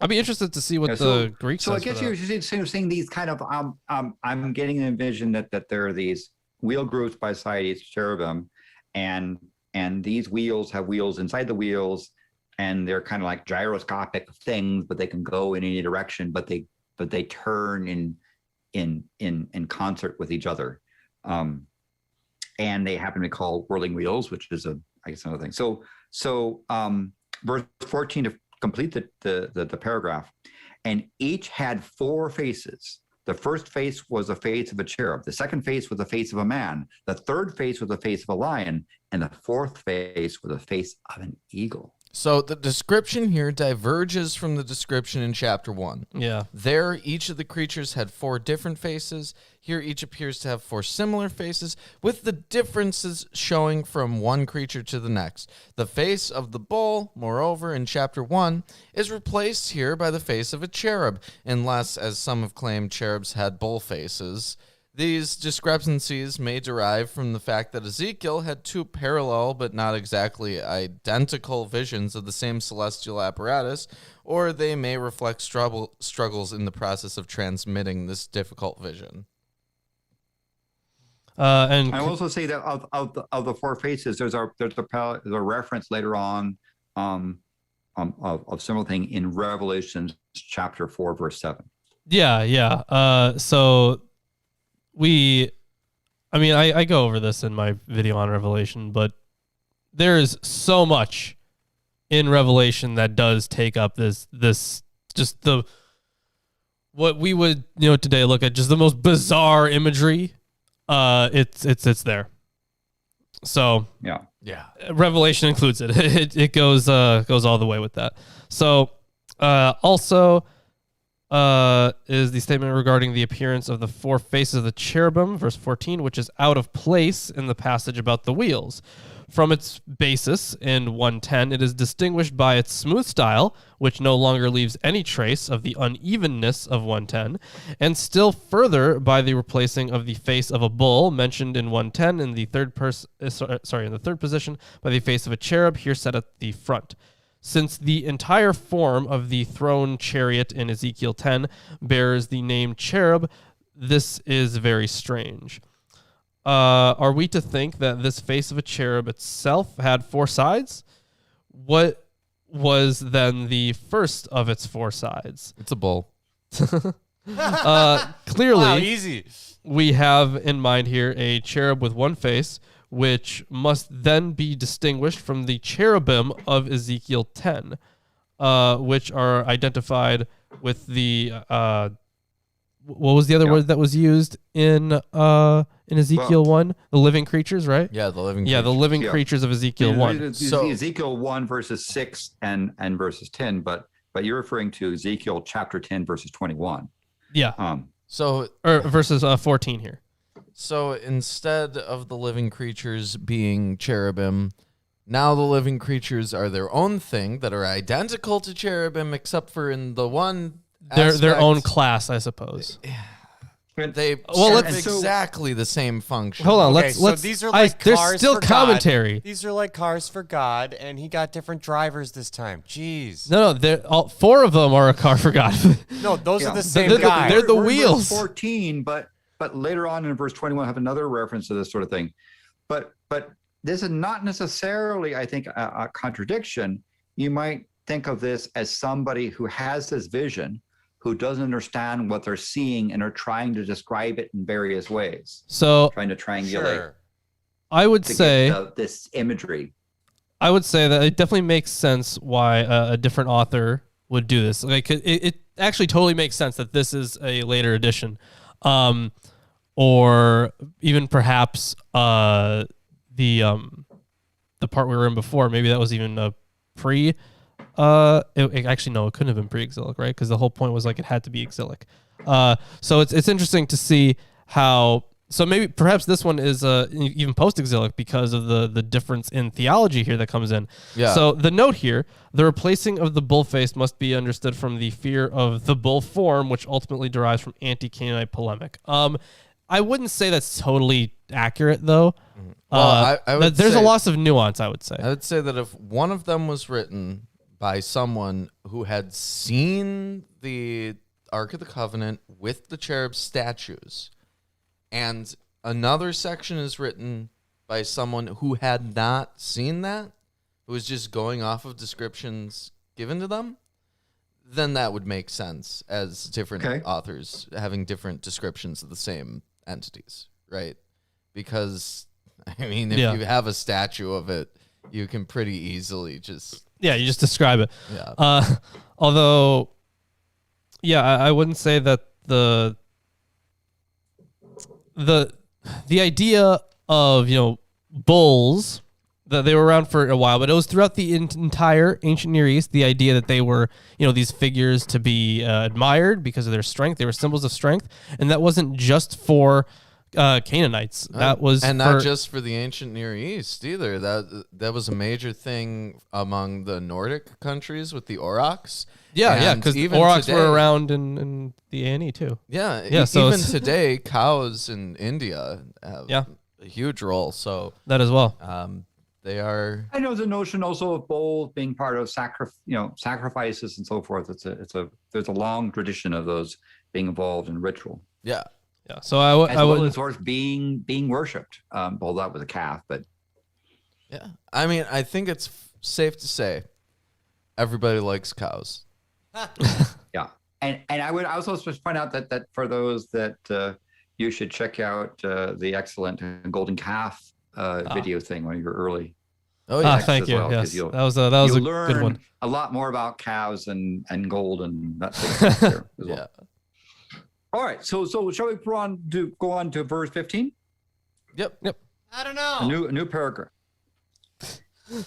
Yes. Then the cherubim rose up. They are the living beings that I saw by the river Chebar. So he confirms that the living beings and the cherubim are the same thing. Outright. Great. Yeah. Now, when the cherubim moved, the wheels would go beside them. Also, the cherubim lifted up their wings to rise from the ground. The wings would not turn from beside them. So the wheels don't turn. They don't turn, but they can go in any direction that they want. Because there's wheels on the wheels, and so the wheel can, depending on which wheel you want. And again, I don't know if it's a matter of they're concentric or there's actually wheels or really sort of stripes. They're envisioning stripes around a ball that could roll, kind of like that robot in Star Wars. That can right, the droideka. Yeah. Well, you know, the wheels on the cherubim don't go round and round.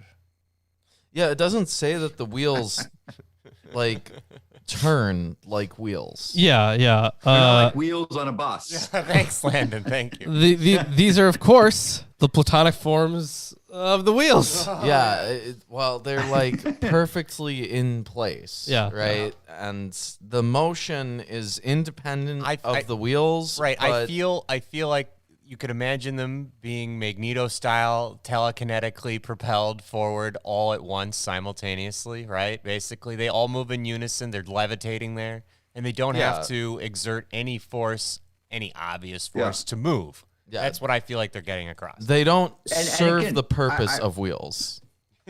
And so I'm getting they serve the purpose of worship. Move in unison and have those Star Wars like robots that move around on the ground. But the wheels stay beside the cherubim and it could go around there for whatever it's for whatever reason, right? Because it says when the cherubim stood still, the wheels would stand still. And when they rose up, the wheels would rise with them. For the spirit of the living beings was in them. So again, he's doing this robot thing with four of these balls, wheels moving around with stuff. So we now have a new paragraph. Chapter 18. Then the glory of the Lord departed from the threshold of the temple and stood over the cherubim. And when the cherubim departed, they lifted their wings and rose up from the earth in my sight with wheels beside them. And they stood still at the entrance of the east gate of the Lord's house, and the glory of the God of Israel hovered over them. Oh, the glory is hovering. Yeah. This is very Genesis-y. Or very close to Genesis-y. Yeah, the Spirit of the Lord being above the water. Yeah. What verse is that exactly? That was verse 19. Verse 19. And the glory of the Lord of the God of Israel hovered over them, or literally over them from above. Okay. So, on this chariot with its wings and wheels, Yahweh departed from the place, even though it, first of all, simply concerned the short journey to the east gate. The fact that Yahweh departs on the chariot is not to be taken for granted at all. One can... Oh, okay, so if this is just chariot stuff, then we got a thing for that too. One can trace the double emphasis affirming that the glory of the God of Israel remains over the cherubim, and the double identification in verse 20, which we'll, of course, shortly get to, which has certainly been added subsequently by a later hand. It's almost as if the cherubim are heavenly horses being used by God to lead his chariot. Almost. I wouldn't say quite the same, but almost. I mean, they serve a similar function. They carry it around. But they... Which, by the way... It means that 4 cherubim together are strong enough to lift God. With some wheels. Or just consider that for a moment. Well, they're not lifting God. It's just or God. Glory hovering above them. I don't know. Yeah. God is probably just making them do that. I guess. Yeah. So it's God holding himself up. He doesn't need the cherubim. Why are they there? Aesthetics. Praise and worship. So the last paragraph of this chapter, starting with verse 20. These are the living beings I saw beneath the God of Israel by the river Cherubim, which Shebar? Yeah, I mean close enough. Kebar. Oh, maybe that's it. So I knew they were cherubim. For each one had 4 faces, and each one had 4 wings, and beneath their wings was the form of human hands. As the likeness of their faces, they were the same faces in appearance I had seen over the river Cherubim. Each one went straight ahead. Yeah, which is strange because, as we pointed out, it is different than the vision that he had at the river. But they're the same guys with different faces, or a different face now. I don't know, maybe. But he said they're the same faces. Right. That's true. So maybe that was just a mistake. Okay, so why then there is added in verse 21 the statement of 1:6, which is already partly taken up in verse 14 in verse 21. Well, okay, so this is just... There's so many citations of verses here. That of 1:8 in verse 22, once again, an identification concerning the faces, and in verse 22, the affirmation of movement of 1:9 is not quite clear. So it's not clear why there is this note here. I mean, I can't tell you either why it's there. Well, Got I no can't ideas. tell you. But either way, for the purpose of this, when we examine the hidden purpose, okay, let's find out of the hidden purpose of this considerable editorial work, we are able to recognize, first of all, a special interest in the theological comparison of the conceptions of Ezekiel 1 and chapters 8 through 11, as it must have continued in the school of Ezekiel. In this, we may perhaps trace something of the zealous concern for the freedom of Yahweh. It should become clear that Yahweh came from afar of his own free will for judgment over Jerusalem, just as he had encountered Ezekiel in the hour of his call in the same freedom. Furthermore, in the additions to Ezekiel chapter 10, we can trace the desire to make the description of Yahweh's presence and judgment at the departure of his glory no less splendid than was his appearance in Ezekiel 1. The glory of God was to be praised even in the midst of active judgment. The people of God are accustomed to praise him so that they give honor to him even where human sin is great and the divine judgment severe. I mean, I would certainly say that the divine judgment is severe. Yeah. But that's, to my knowledge, the end of chapter 10. Yeah, so if you're enjoying the stream, give us a like. Share it with your friends. That thumbs up button. Yeah. Yes. Yeah, share it with your friends with the share button. It's there. It's there. You Also, can use it. Notifications, if there's that bell, I don't know if that's still a thing people do, but you can click the bell. I don't and know. get Present anyone. and terrifying bell. Yep. So yeah, do all the stuff. Set us up altars in the high places that you use, I guess, with your laptop. Beside your cherubim and your wheels. Yeah. But I also would like to acknowledge, that thanks to Hilbert Space having subbed.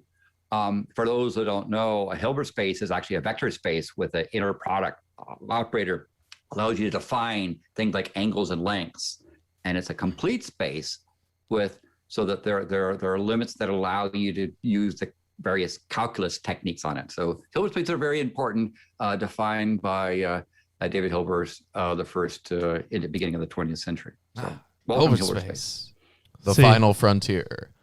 There's nothing we don't learn from Landon. I mean, nothing. Nothing. Nothing. Oh man. I mean, where are you going to get your infinite dimensional function spaces that you use in physics if it wasn't for Hilbert space? So Hilbert spaces are very important. I wouldn't be able to tell you. So let's get into the last chapter of the day, chapter 11. Yes. So which we're not declaring bankruptcy here. Wow. Okay. That evil ruler. You referenced that. Yep. Let's see what happens to the evil rulers, right? This is a warning to evil rulers. Yes, I do have a note on this. So 11, 1 through 21 stands out as a subsequent addition to the section chapter 8 through 11. What is narrated in 11, 1 through 13 takes place at the point where the event of the departure of the divine glory in 10:9 has been taken place. Also in content, 11:13 recalls 9:8. However, in its particular substance, 11, 1 through 21 breaks up the clear progress of the departure of the glory from the sanctuary and introduces, for the intervening period, specific events of quite a new content. All right. Chapter 11. Moreover, the Spirit lifted me up and brought me in unto the east gate of the Lord's house, which looketh eastward. And behold! Behold. Number 13.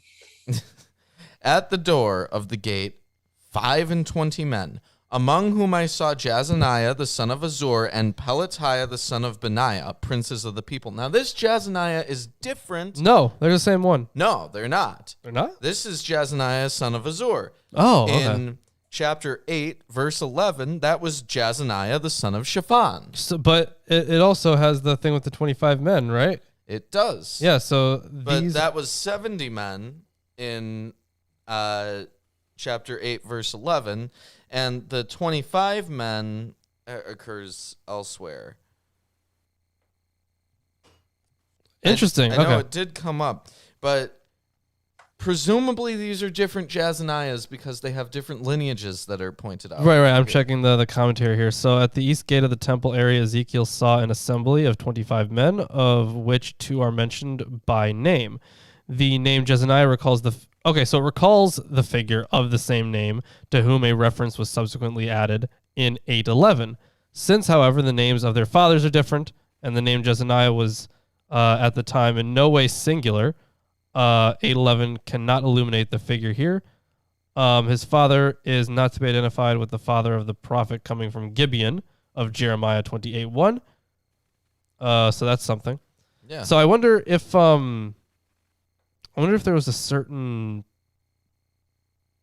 I'm gonna go back and look to see if I can find a meaning to the name Jezaniah. There must be one somewhere. Yeah, because I feel like that might be important here, especially if you're using it like that. Yeah. Anyways, then he said unto me, Son of man, these are the men that devise mischief and give wicked counsel in this city, which say, It is not near, let us build houses. The city is the cauldron, and we be the flesh. Therefore, prophecy against them, prophecy, O son of man. And the Spirit of the Lord fell upon me, and said unto me, Speak, thus saith the Lord. Thus have ye said, O house of Israel, for I know the things that come into your mind, every one of them. Ye have multiplied your slain in this city, and ye have filled the streets thereof with the slain. Therefore, thus saith the Lord God, your slain, whom ye have laid in the midst of it, they are the flesh, and this city is the cauldron. But I will bring your forth out of the midst of it. So that's, of course, the one that's supposed to survive, right? The remnant. So what verse was that? Was that verse 7? That was the end of verse 7. Okay, so interesting translation here from Alter. So therefore, thus said the Master, the Lord, your slain that you put... Okay, so your slain that you put within it, they are the meat, and it is the pot. So they are the meat. So God now reverses the self-congratulatory metaphor of the perpetrators of crime. Their victims are the true elite, the meat, and the victimizers will be cast out of the pot. That is the city as matter unfit for consumption. Ooh, so that it's unclean. Yeah, there's down here commentary in Eerdmans about the meat in the pot. All right.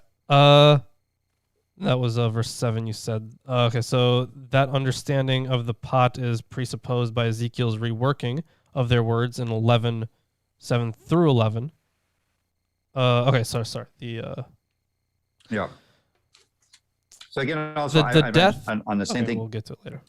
No, go ahead, Landon. Go ahead. But on verse 7 again, in my translation, they're talking about that during this section, this chapter, where they translate Lord God, they're saying literally was they're saying it's referring to Yahweh, but they're translating it Lord God. Yeah. So verse 3 then warns people to face the fact that they are like meat in a cooking pot, but the vision is intended for the deportees, and the words may rather apply to them, ridiculing the idea that they need to settle down for a long stay in Babylon. The second clause then expresses faith in the meat's security in the pot. Jezaniah, weapon of Yah. Okay. That almost works. I don't think it. All right, whatever. It is what it is. Ye have feared the sword, and I will bring a sword upon you, saith the Lord God. And I will bring you out of the midst thereof, and deliver you into the hands of strangers, and will execute judgments among you. Ye shall fall by the sword. I will judge you in the border of Israel, and ye shall know that I am the Lord. This city shall not be your cauldron, neither shall ye be the flesh in the midst thereof. But I will judge you in the border of Israel, and ye shall know that I am the Lord, for ye have not walked in my statutes, neither executed my judgments, but have done after the manners of the heathen that are round about you. And it came to pass, when I prophesied, and Pelatiah the son of Benaiah died, then fell I down on my face and cried with a loud voice and said, Ah, Lord God, wilt thou make a full end of the remnant of Israel? So this is calling back to the... Same thing here. Yep. Again, the word of the Lord came unto me, saying, Son of man, thy brethren, even thy brethren, the men of thy kindred, and all the house of Israel holy are they unto whom the inhabitants of Jerusalem have said, Get you far from the Lord, unto us is this land given in possession. Therefore say, Thus saith the Lord God, although I have cast them far off among the heathen, and although I have scattered them among the countries, yet will I be to them as a little sanctuary in the countries where they shall come. Therefore say, Thus saith the Lord God, I will even gather you from the people, and assemble you out of the countries where ye have been scattered, and I will give you the land of Israel. So, one thing here. So, yet a little sanctuary, was that verse 16? Yes. Okay, so what's used here by altar, he uses bare sanctuary. The Hebrew expression mikdashmat was taken by later tradition as a reference to the synagogue, but this text well antedates the institution of the synagogue. The text seems to be that in exile, in the absence of a temple, God provides only minimal indications, perhaps through prophecy, of his continuing closeness to Israel. Yeah, bare sanctuary, just like yesterday.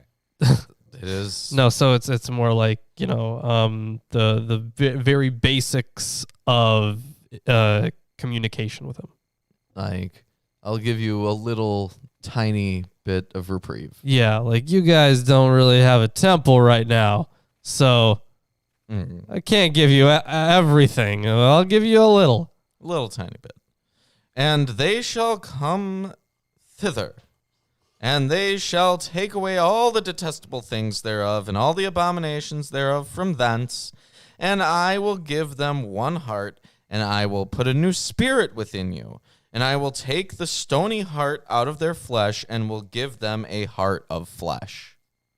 So, unhardening their hearts. He's going to make him a real boy. Yeah, but additionally, putting a new spirit in them, kind of akin to Elijah's spirit being given to Elijah. Elisha. He got a double portion of his spirit. Was that the right phrase? I think it was something like that. Yeah. Yep. Which is similar, I guess. It is a function that God can perform, right? That they may walk in my statutes and keep mine ordinances and do them, and they shall be my people, and I will be their God. But as for them whose heart walketh after the heart of their detestable things and their abominations, I will recompense their way upon their own heads, saith the Lord God. Then did the cherubim lift up their wings, and the wheels beside them, and the glory of the God of Israel was over them above, and the glory of the Lord went up from the midst of the city, and stood upon the mountain which is on the east side of the city. Afterwards, the Spirit took me up, and brought me in a vision by the Spirit of God into Chaldea, to them of the captivity. So the vision that I had seen went up from me.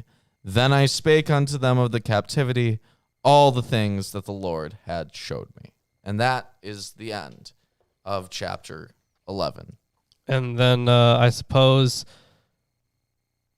oh, you know what? We're going to have some more words from God next time. Yeah. What's the next chapter here? The Exile's Baggage, a The- visionary sign for the blind. The next chapter is chapter 12, Lawrence. No, Oh I my know. I'm reading the goodness. title. That's what of it. happens after 11. I'm reading the title of it. But thank you for informing me, because I could swear it was chapter 82. Wow. Well, I'm glad you told me. Would've been wrong. So we didn't skip to chapter 82. I see 13. there are not 13. stringent mathematical requirements for religious studies majors. No. But there were 13 Yeah, beholds today. Just knowledge of Hilbert spaces. So yeah, that's everything for the day. Landon, Yeah. why don't you tell the people what you got going on before we start shelling? Well, I am, as a private note, and the reason why I'm not showing up on the first of the month is that, or the first Sunday of the month, is that I am moving up next to Canada. I mean, just right beside it. And so I'll be in transition by that time. I have a branded YouTube channel, Our Favorite Universe, and there's a pipeline of things relating to science and Our Favorite Universe. I'm working with my producer who's building the intro and exit, because I don't have as good of an intro as these fine folk do in practice of. So I know that I've been mentioned it before, but it's in the pipeline, and we're getting some of the whole studio stuff going, and all the tech. So have a little patience. Our Favorite Universe right now, a YouTube channel, only has 2 odd videos relating to making espresso at my former company. But rest assured, there's videos in the pipeline of science and various new stuff. I'm looking forward to producing and starting to fill those up with episodes. Awesome. Well, if you enjoyed the stream today, check us out. We have an Amazon wish list that's We got do. tons of books. You can add to this table, get us more commentaries, get us other books that we can use for other videos. Whatever you get us from the Amazon wish list, it will go back into your brain. Yeah, So it will. Just physically, I'm just going to you are shove it investing in in there. your own education, right? And Yeah. and the nice thing is they read it, so you don't have to. yeah, and unlike Ezekiel, you don't even have to devour the book. So, besides that, we have a Patreon. Yeah, we do. And you know what? Just for $1 a month, you can get access to all of our video scripts, all of our scripted video scripts. One of it, which should come out relatively Very soon. soon. Before the 2nd of May. Yeah, so if you want to get in on that before that comes out, check it out. Also, if you want to get in on the t-shirt giveaway that happens on the first Sunday of every month. So it's coming up next next week. Yeah, there's Yeah, you can get a T-shirt like this one here. yeah, Yeah, Which, look at by the that. way, we had 13 beholds. This thing. incredible. A very beholding set. I don't know is that a record? No, it's close. It's a lot. We've It had is a lot. 17 ones. Did we? Yeah. Oh, okay. Wow. Okay. Yeah. Well, Yeah, but I think Chris wants to pin some of our merchandise. yeah, so- because if you don't want to enter into the t-shirt giveaway by becoming a $10 patron, you can always just check us out on Teespring. We've got the t-shirts up there. But for $50 a month, you can be on the show like Landon is right now. Yeah, you can do a lot Yay. of other stuff too. It's just Read the Bible. And also, for a certain amount, you can come to the after party. We have little after shows. yes, Yeah, yes, yeah. absolutely. I think that's the $20 yeah. marker. So You get other stuff in the $20 marker as well. But yeah, so we have an after party about once a month, and you want to be in there, you can be in there. yeah. In fact, are we doing an after party at the show today? I don't actually know. I don't think so. We could talk a little to Landon. We'll but we'll talk a little bit about it. Yeah. You need some sleep. Well, And I need to work. Oh, man. Yeah. and I say so they're but anyway, thank you very much again. This is a fun session. I also want to acknowledge Donald Goodell add some fine commentary. So if you're watching this later, you can watch the text go along with it, and you'll be able to be even additionally educated. Yes, and also about the Book of Revelation. Yeah, I did do. I made a video on Revelation specifically, part of the Forged Fiction series, and I recently did a Heavenly Horseman video, which of course focuses a lot on Revelation. But additionally, I do want to. What? Well, I mean, I was gonna say we'll get to it. Yeah, I mean, we will get to it eventually. Yeah. That is going to be, I'm guessing, the final book that we read. You know, probably. Yeah, somewhere in there. So, you know, there's the Book of Mormon, Yeah, we'll which is a New Testament. Yeah, newer, absolutely. newer than New Testament, but also, as I say, it's yeah, they have other fine shows, but we're working our way through the Bible. They've how long you been going now? For almost 2. Let's see. This is episode 189. 189 once a week. That means it's like. And you've had 3.5 years. There's been a couple weeks where you've not had a show, right? 2 weeks. There's been a couple of. We've only had 2 weeks where we didn't have a show. Yeah. Yeah.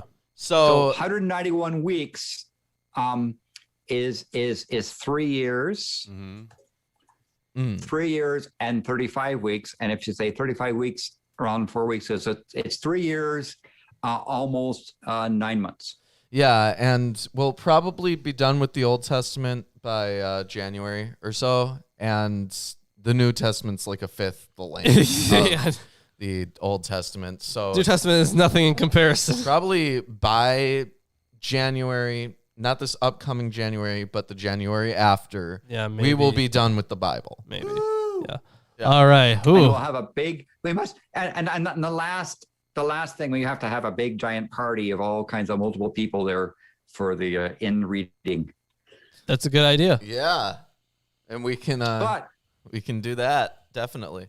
But we also want to acknowledge the people that contributed to the 666 goal, and so I'm sure that the fine Malachi atheists will be doing their work in e-meter stuff and thetan Yes, reading. in fact, I'm going to go analysis, not just acquainting, but opening up and figuring out how it works and so forth. So we'll get a very detailed education, as some people say. And in addition to that, we things. will be working on alchemy at some point. Right. Yeah, So- and probably an alchemy that has nothing to do with Mercury, but maybe one of the more woo type ways. Yeah, one that won't kill us sounds pretty good. Yeah, but if Yeah. it does kill us, then that's what it takes, Lawrence. I suppose, we yeah. got $666, so obviously we have to poison ourselves with mercury. Yeah. And so- We definitely should have found another way to do that And before we. you've done other things with these goals. I mean, you had a high places thing. You had a demon summoning. Yeah, we did thing. By do. way, We had did the those demon trees summoning. been- Yeah, No, the tree's never bent. trees never bend. Oh, I want them to bend so bad. They're bent wrong. I also think it'd be cool to do a ghost hunting one. Yeah, we could do the Milwaukee Ghost Tour. Yeah, that's on the list of proposed ideas. We've also got witchcraft potions. We've got a bar mitzvah for Lawrence. We've got some Let's ancient not Egyptian do We that have one. okay, chat.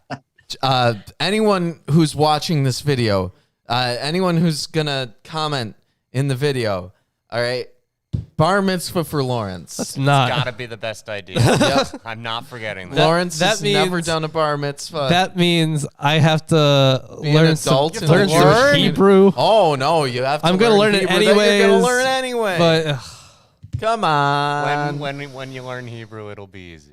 that's true. it'll That's be true. super It, easy. what you know what? Once I do learn Hebrew, it will actually be easy, and I wouldn't actually. You wouldn't that be would so be fun. mad. You'd be kind of funny. Yeah. Yeah, it'd be very amusing. We can go to a legitimate Jewish synagogue and Oh my god. get you legitimately bar mitzvahed, like with yeah, a I could rabbi do and that, everything. and that just that means you just that closer to finding settling down with a nice Jewish girl. Ah, of Oh, course. Yeah, because then you'll be a real man. No, that's the only way that I should do it, because otherwise, not that I'll it has nothing to do with the real man thing, but then I can't progress the race. Oh yes, You're right. That Yeah. is true. Yeah. Even though you're Russian Jewish genetic Has to be similarity. It's pure. It's definitely not what they're talking about with the what. Different times. Completely different phenotypes. Well, you know what? I according to Ezra and Nehemiah, I can't. Or I guess I shouldn't. So one of your ancestors In- at least inter- already did. Yeah, I know. So Not too late. Too late. yep. Albeit. Hashtag Bar Mitzvah Lawrence. Get out of here. It's happening. Send in your Lawrence diss tracks to MilwaukeeAtheists@gmail.com. I would like to see the Lawrence diss Yep. tracks. No, That does Thank you sound again like a for, lot for, of fun. for watching. Yep. Yes, absolutely. And aside from Facebook and Twitter, free to follow us on there. Yep. And I think that's all Yep. the stuff But you that we said- have to shill. But you have other shows coming up. I mean, this is not the last show. There are other shows. Oh yeah. Oh yeah. After Atheist Sunday School, we can do even more. It can never end. It'll never end, Lawrence. No, it You won't. have, Take you a have a break. show on Friday, right? That you do. Yep. We Yeah. have a Friday show, Friday Apocryphal Podcast, where we're Currently in reading Judith. things that aren't apocryphal according to the Catholics. Yeah, well, sometimes we read things that are apocryphal for everybody. Yes, sometimes, except for the Ethiopians. And with that Well, being no, said, even Greg, for them. The alphabet of Mensira, but I guess it's hard to. That's true. Yeah, I don't know if That's you true. would. But Some that's people wouldn't call it. pseudepigraphal. Well, some people wouldn't even. Yeah, some people wouldn't really call that apocryphal. So, Yeah. let's see. We got. I mean, the Ethiopians have a lot of stuff. 01010 loves this show. Thank you. Thanks. This show loves you. Yeah, you're the best. So that's everything. Okay. Yeah, that's all the let's- shilling. It's been 2 hours and And 10 minutes. Okay, so we'll see you on Friday. See you on Friday.